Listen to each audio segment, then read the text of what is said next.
नमो अरहंताणम नमो अरहंताणम नमो अरहंताणम। आज भोजन के बारे में इतने नई खोजें और इतने नए तथ्य हमारे सामने हैं कि उन्हें पर हमें बहुत गहराई से ध्यान देना चाहिए। गैस की बीमारी है,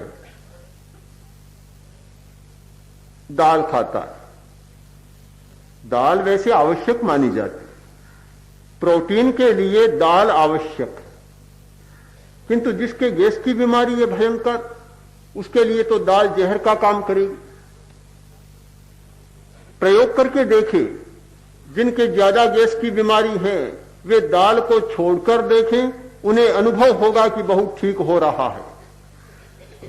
चना बहुत लाभदायी है, पौष्टिक भोजन है चना,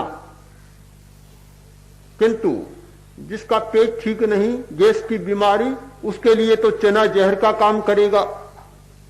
मुझे स्मरण है मेरी अपनी घटना, आचार्य प्रवर का चतुर्मास था जोधपुर में, 10 की साल, आज से 27 वर्ष पूर्व एक श्रावक था, हस्तरेखा को जानने वाला, और ज्योतिषी भी था साथ में, कुंडली देखने वाला।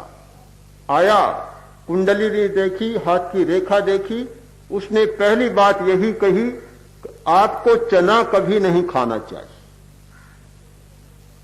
मैंने कहा क्यों? बोला कि आपके लिए यह अनुकूल नहीं पड़ेगा, वायु बढ़ाने वाला होगा और छोड़ देना चाहिए।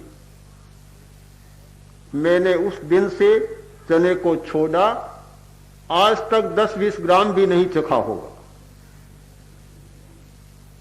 चने की कोई चीज भी नहीं चखी होगी। मुझे लगा कि बहुत अच्छा हुआ, और सचमुच उसने ठीक बात कही। हम प्रयोग करें, अपनी स्थिति को समझते हैं, अपनी स्थिति को जानते हैं। जिनका शरीर ठीक चल रहा है और उनको लगता है कि कोई गड़बड़ नहीं, वे तो शायद नहीं मानेंगे, वे कहेंगे कि हम तो सब खाते हैं, कुछ भी नहीं होता। अब नहीं मानेंगे, अभी नहीं मानेंगे, उनको छोड़ दें।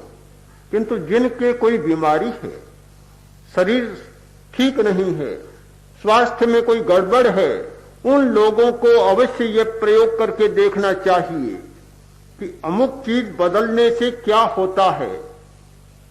विकल्पों की चर्चा हमारी चल ही रही है। डॉक्टर सल्टन एक अमेरिकी मनोवैज्ञानिक हैं, चिकित्सक हैं। उन्होंने भोजन पर बहुत प्रयोग किए और उन्होंने एक सिद्धांत बतलाया कि दवा लेने की कोई जरूरत नहीं, भोजन को बदलो और स्वास्थ्य को ठीक करो। भोजन परिवर्तन के द्वारा स्वास्थ्य की चिकित्सा होती है, भोजन बदल दिया जाता है। हमारे यहां धारणा है कि भोजन के बाद कोई खट्टी चीज खानी चाहिए।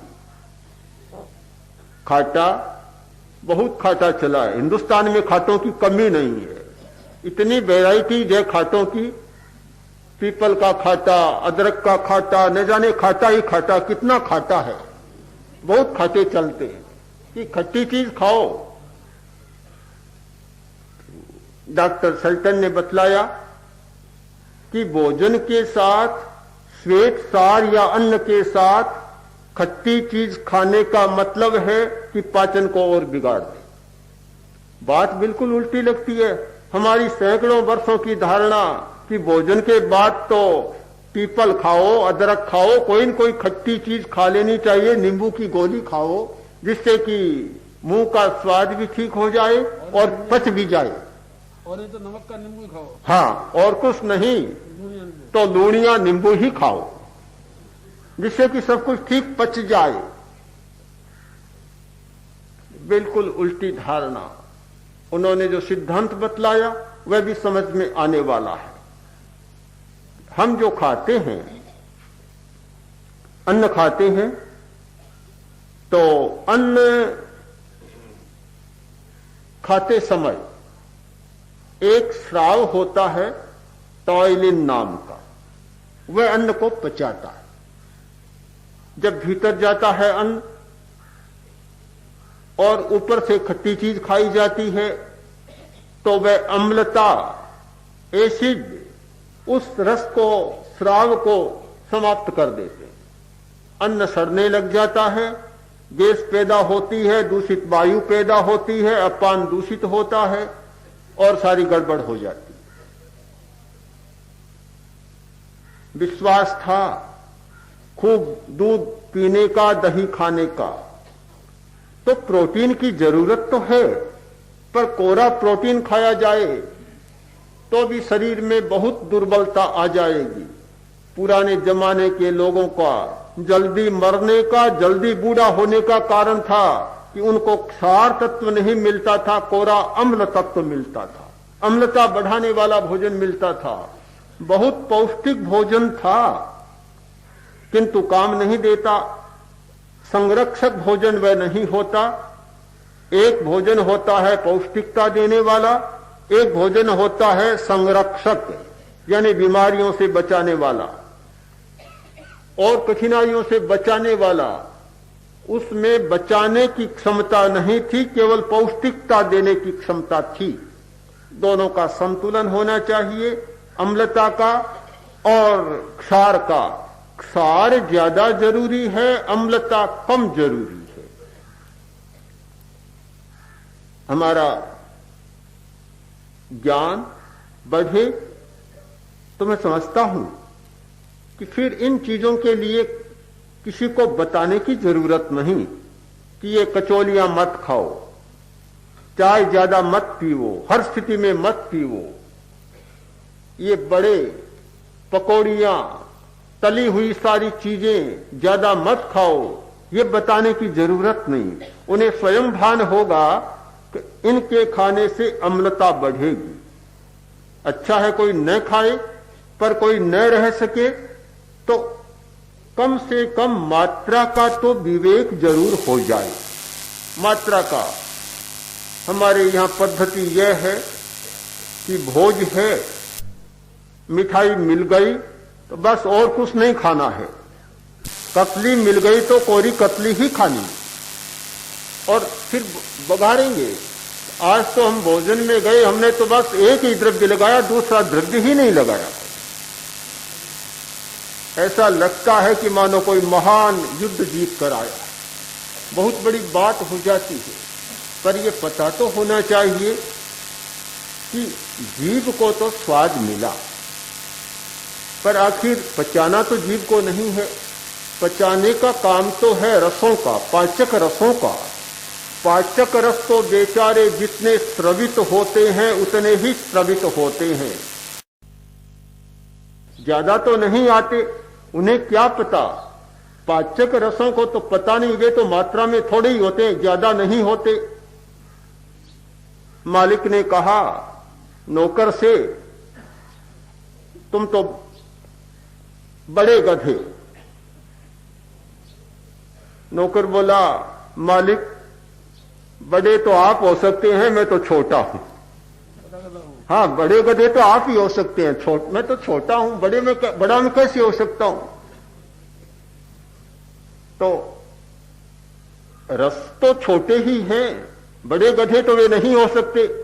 बड़ा गधा तो जीभ हो सकती है, मालिक है, खाने वाली है, वह बड़ी हो सकती है। पर बेचारे स्राव, पित्त का स्राव, पेप्सिन का स्राव, एसिड का जितना स्राव होता है वह तो एक निश्चित मात्रा में होता है और वह उतने को ही पचाएगा कि जितना पचा सकता है।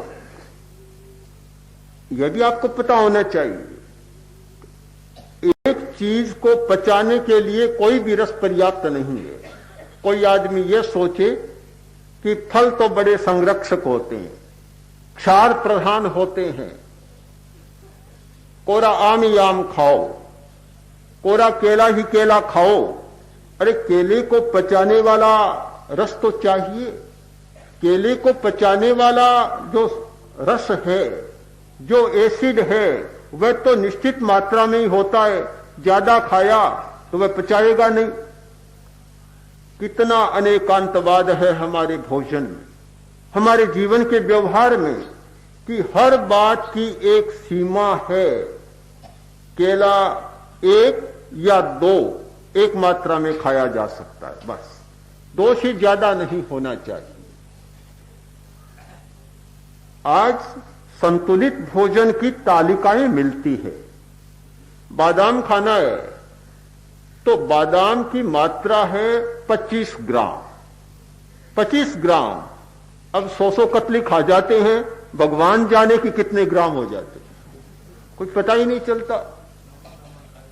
हां, फिर आखिर कैसे पचेगा?